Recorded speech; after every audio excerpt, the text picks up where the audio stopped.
Welcome back, and it's time for the MSCI and their FTSE quarterly reviews as well, which will take place later in the month. Vivek is joining in with the list of expectations. Vivek, is Paytm set to make a comeback to the MSCI index?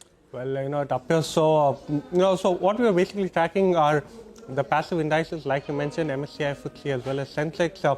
All of them will be going out and announcing a Rejig as far as their constituents are concerned. So when you're talking about the MSCI, remember the Rejig is or the announcement is scheduled for May 14th. So tomorrow early morning is when we will be able to see the developments or the changes. So the likely inclusions, there are three expectations, and the source is IIFL Capital.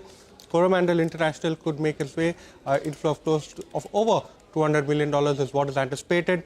Leica as well as Paytm are expected to enter the MSCI Global Standard Index. On the other hand, Thermax could see an exclusion of close to, and there could be selling pressure of close to $126 million. Now, coming to FTSE, the announcement date is on May 23rd. There are 5 likely inclusions as per IIFL Capital.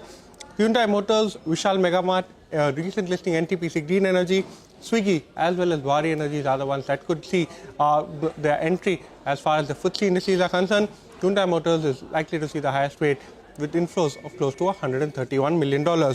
And lastly, remember, May 23rd, you will actually see the Sensex come ahead and announce whether there are any inclusions as well as exclusions, whether there is any rejig as far as the 30 constituents of the Sensex are concerned.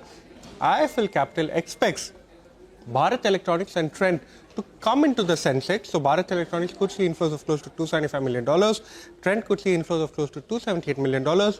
And they could come in at the expense of Nestle as well as IndusInd Bank. Nestle could see outflows of close to $210 million, and IndusInd Bank could see outflows of close to $135 million.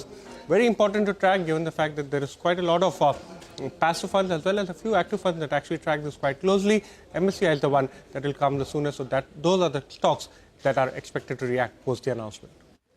Absolutely, Vivek. Thank you so much for that. We'll be keeping an eye out on those stocks in tomorrow's trading session. But